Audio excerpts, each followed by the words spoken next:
Hello and welcome to Total Football Analysis.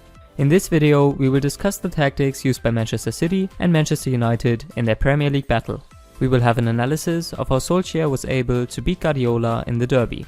Pep Guardiola only made one change to his team that bat Burnley 4-1. Defender Nicolas Otamendi was replaced by Englishman John Stones. On the red side of Manchester, Solskjaer only made one change as well. Forward and youngster Mason Greenwood was replaced by the forward Anthony Martial. Right from the get-go, it was clear that the Red Devils were not looking to best the citizens at their own game. Assuming a fluid 4-2-3-1 or 4-4-1-1 formation, the Red Devils were looking to patiently defend and counter-attack City. This counter-attacking approach is gleaned from PPDA, a statistic that stands for passes allowed per defensive action and allows us to measure defensive and pressure intensity. The Sky Blues during the whole match had a PPDA of 4.2, while the Red Devils had a PPDA of 26.1. Clearly, United wanted City to play into their half more, so they could find a misplaced pass and attack City's disjointed formation. The first key of United's defensive approach lies in their use of a pivot. The pair of Fred and Scott McTominay formed a considerable pivot that lay just ahead of the back four to give the Red Devils extra protection. One of the ways City attack is by positioning key midfielders in the half spaces as to allow for quick crosses. In this game, these midfielders were Kevin De Bruyne and David Silva. Controlling these midfielders would help United control City's half-space attacks and as such, narrow City's attacks to certain areas. Both Fred and McTominay were instructed to man-mark both De Bruyne and Silva. This man-marking restricted the freedom of these two midfielders and as such, making layoffs and combination play became difficult, as Fred and McTominay would consistently clip at behind their back or quickly come in front to block the passing lane. In this picture, we see Fred and McTominay man-marking De Bruyne and David Silva respectively. Here, City have no route of playing into their more playmaking midfielders, an aspect which starves them of creativity and forces them to look outwards. This man-marking had another benefit. It allowed United to defend City's wing attacks. City positioned their wingers very wide on the touchline. The line of reasoning is to have the fullbacks who often come into the midfield and the half-space midfielder to overload the space inside. This creates space on the wings and allows the winger to express himself to the greatest extent. With the half-space midfielder being man-marked, it allowed the fullbacks to come up and get very close to the wingers. As such, combination play down the wings was very limited as the winger and the half-space midfielder were now being watched. This made it very difficult for City to progress through and often led to the ball being played back. In this picture, we can see McTominay man-mark Silva. Knowing the interior midfielder is being defended against, fullback Aaron Wan-Bissaka knows that he is free to drift to the wing and get close to Raheem Sterling. Here he starts making initial movements in case a chip ball from City's defense is played to Sterling. Here we see the defensive tactics working. McTominay presides a little distance over Silva, which means that Wan-Bissaka is free to leave his right back position and directly challenge Sterling. Note that because of this man marking, nearby defender Victor Lindelof can step in and create a 2 vs 1 situation if Wan-Bissaka is not able to handle Sterling. The final key was how the attacking quartet of the Red Devils pressed. Jesse Lingard man-marked central defensive midfielder Rodri, while Marcus Rashford and Daniel James would press the fullbacks who would often come into the middle. Here we see all components of United's defensive structure working. The man marking from the pivot closes passing options to Silva and De Bruyne. Nearby, Lingard applies the pressure to the ball carrier in a curved run, therefore taking out the passing option to Rodri.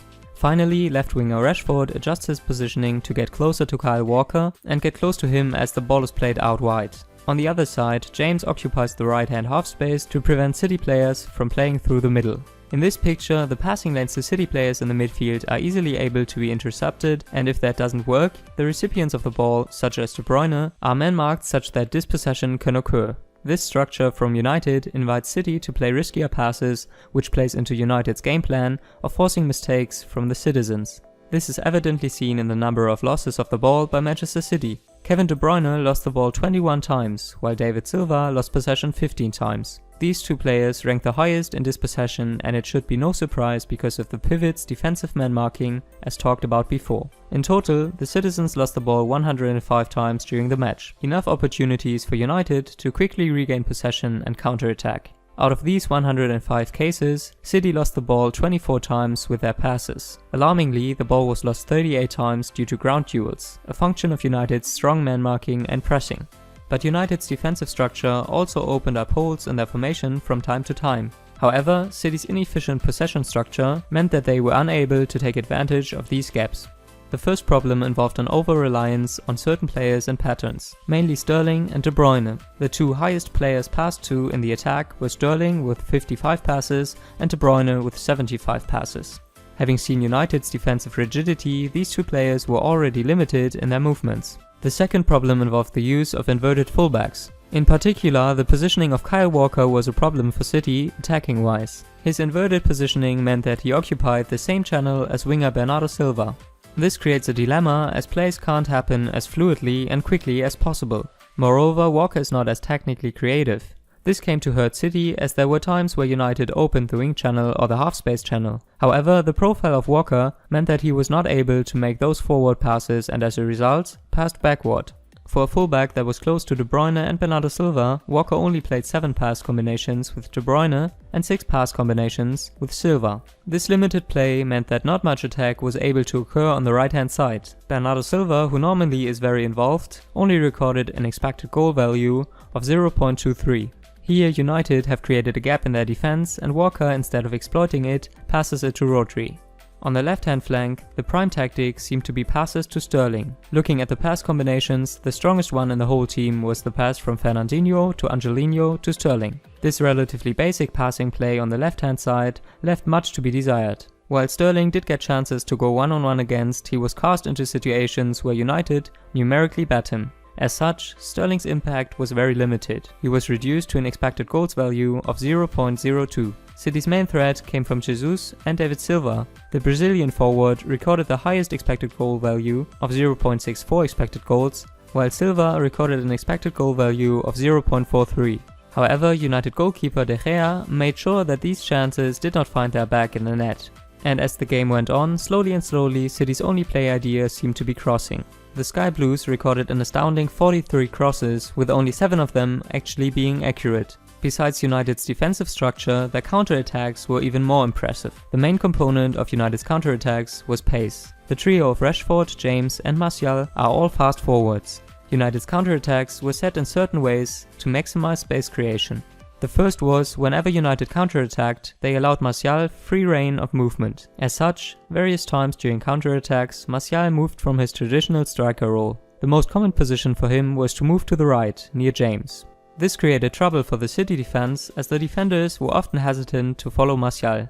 That way, Martial was able to create gaps in City's defense. This rightward movement of Martial overloaded the right-hand side, which created space in the middle for the likes of Rashford and trailing midfielder Lingard. With Rashford leaving his leftward position and Lingard coming central, City were left short-handed in the middle, which allowed the Red Devils to get plenty of testing shots and high-scoring chances. Here Martial moves from central positioning in a curved run. Consequently, the central defender also shifts from the center. These shifts create space in the center, which is exploited by the trailing Lingard. He can make a straight run, taking advantage of the space and potentially going 1 versus 1 against the goalkeeper. Another tactic was to play crossfield passes. Whenever United got hold of possession and started counter-attacking, they would always look to play cross fields. This tactic took advantage of the wide positionings of James and Rashford and allowed Solskjaer's men to stretch the Citizens' defense left and right. All in all, with their disciplined defending approach, United was another side that was capable of exposing Manchester City's issues during defensive transitions.